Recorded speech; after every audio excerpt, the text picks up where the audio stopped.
There's a massive bottleneck in the tech industry right now. We're literally living through this incredible boom in AI capabilities, right? Like new models are absolutely shattering benchmark records what feels like every single week. But here's the catch. When companies try to actually take these bleeding edge models and integrate them into their real everyday production software, things just inevitably break down. The outputs are super unpredictable, the latency is way too high, and honestly, the models have zero context about a business's private data. So there's this huge friction point between raw foundational AI research and the actual software applications that you and I rely on every single day. Welcome to this explainer, where we are going to unpack the invisible hand behind the tools you use and explore the fast-growing discipline dedicated entirely to solving this exact problem. So think about it. Who actually builds the AI applications that you use every single day? You'd probably assume it's a data scientist, right? Or maybe some machine learning researcher who spends all day designing crazy new neural network architectures. But the reality of modern software development is totally shifting. Most organizations are starting to realize that turning complex foundational AI research into reliable, scalable applications requires an entirely different skill set altogether. Okay, let's dive into this. Enter the AI engineer. These folks are the vital bridge between raw AI capability and practical working software. And what's wild is that this is a role that barely even existed in the mainstream just, 3 years ago? Yet it's rapidly become one of the absolute most critical positions in the entire tech industry. Now, just to be clear, they aren't your traditional data scientists crunching statistical models, and they definitely aren't the research scientists inventing the core algorithms at labs like OpenAI or Google DeepMind. Instead, they're this totally distinct, highly pragmatic breed of builders, and they are focused entirely on making AI accessible, secure, and genuinely useful for us end users. All right, so here's our roadmap for today's explainer. We're going to cover 1. What is an AI engineer? 2. Bridging the AI gap. 3. The day-to-day workflow. 4. Essential skills. And finally, 5. The career opportunity. Don't worry, we're going to cover both the high-level concepts and the tactical skills you actually need. Let's kick things off with Section 1, what is an AI engineer? Let's define this role. And this brilliantly illustrates the concept. Imagine a massive, incredibly powerful engine. That engine is a raw AI model, something like GPT-4, Claude 3.5, or Gemini. Now, these foundational models were built by research scientists over years, using absolute mountains of data and literally millions of dollars in computing power. But think about it. An engine, just sitting there entirely on its own in an empty field, does absolutely nothing useful for your business, right? Out of the box, large language models have zero context about your company's proprietary data. They suffer from high latency, they don't magically come with the user interface, and they just spit out unstructured text that can't easily talk to your legacy databases. So an AI engineer's job is to take that raw engine and build the actual chassis around it. They're the ones bolting it into a car, adding the steering wheel, the brakes, the dashboard, the whole transmission. They're implementing API routing, setting up semantic caching so things run faster, and designing the UIs. Ultimately, they're the ones turning an isolated capability into a vehicle you can actually drive. Moving right along to Section 2, bridging the AI gap. Let's look at how companies are actually making AI useful. So look, AI research is advancing incredibly fast, for sure. But the business reality is that most companies out there are not AI research labs. They're healthcare networks, they're banks, logistics startups, retail giants. So while a researcher is asking, hey, how do we make this foundational architecture smarter? An AI engineer is asking a far more tactical question. They're saying, how do we make this existing model useful right now for this incredibly specific business constraint? Like picture a hospital network that wants an AI tool to help its doctors summarize patient notes. The challenge for them isn't training a brand new language model from scratch. No, the real engineering challenge is handling super strict HIPAA compliance, parsing out unstructured, messy electronic health records, and building incredibly rigid guardrails into the software so the model doesn't just hallucinate random medical advice. So the researcher builds the foundational brain, but the AI engineer builds the localized, secure nervous system that lets it safely operate in the real world. Which brings us to Section 3. The day-to-day workflow. Let's look at how AI engineers actually work. The day-to-day workflow here demands a really rigorous, methodical approach to the software lifecycle. Step 1 is simply understanding the problem.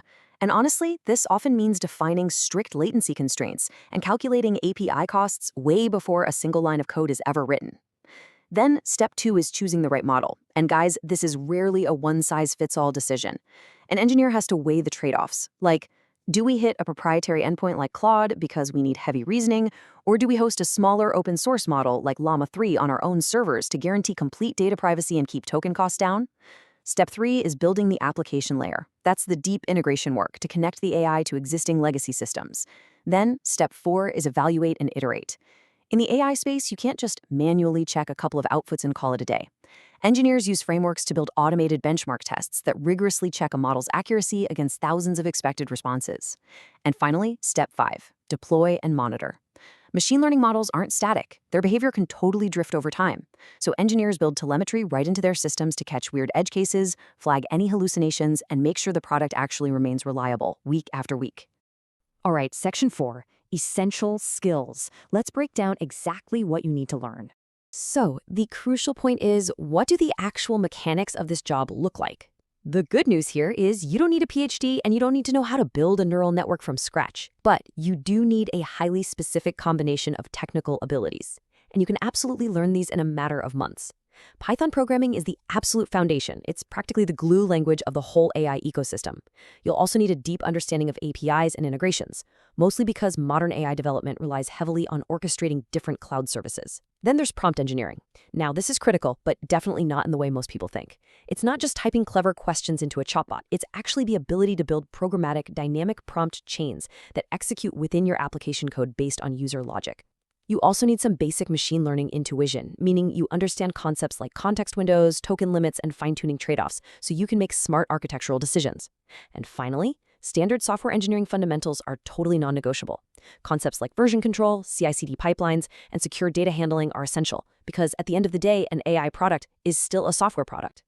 Now, we really need to double-click on one specific architectural pattern that absolutely dominates the modern AI landscape, and that is retrieval augmented generation, or RAG for short. Let's demystify this. See, foundational models have some severe limitations. Their context windows are finite, their training data is completely frozen in time, and if they don't know an answer, they have a really bad habit of confidently hallucinating one. RAG solves this by injecting ground truth into the equation. Basically, it's the pipeline of taking a company's private data, chunking it into smaller pieces, converting those pieces into mathematical representations called embeddings, and then storing them in a specialized vector database. Think tools like Pinecone or pgvector. Then, when a user asks a query, the system uses cosine similarity to retrieve the exact relevant documents and feeds them right to the AI, instructing it to answer strictly based on that retrieved context. It is literally the definitive technique for giving models secure, accurate access to your specific proprietary information. And that leads us to our final part. Section 5, the career opportunity. Let's look at why this is the fastest growing role in tech. The intense demand for AI engineering right now has fundamentally reshaped the tech talent market. It's creating incredibly competitive compensation packages, which are frequently ranging from $130,000 to well over $200,000 in the US alone. And the economics behind these numbers, they're actually pretty straightforward. The ROI for businesses is just massive. Think about it. When an organization hires someone who can successfully build internal tools that automate their document processing, or streamline customer support, or accelerate code generation, that single engineer is effectively saving the company millions of dollars in operational friction. So that high compensation is really just a direct reflection of the immense value and leverage they unlock. And honestly, leverage is the defining characteristic of this entire role. Thanks to the composability of modern AI tools and endpoints, an individual engineer possesses unprecedented power right now.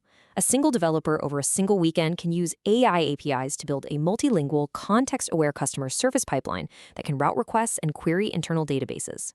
Just 3 years ago, achieving that exact same functionality would have required a dedicated machine learning team of 5 engineers working over a grueling 6-month roadmap.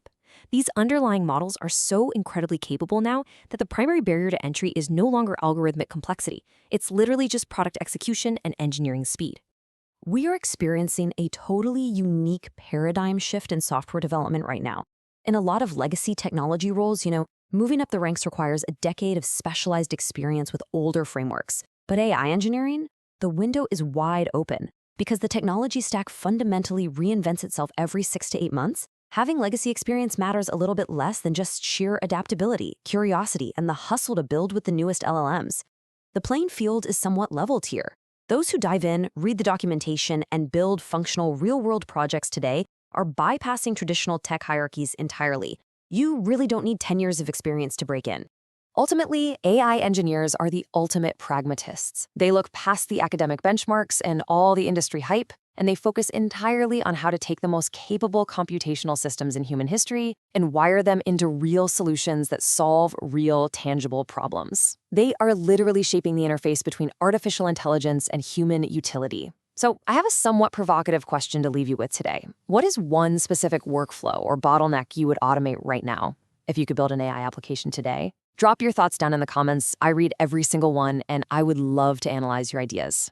Also, if this explainer gave you a clearer understanding of the architecture behind the AI boom, make sure to subscribe so you don't miss our future deep dives. We're going to keep unpacking the frameworks and technologies shaping this industry, completely jargon-free. Thanks so much for joining me today, and I'll see you in the next one.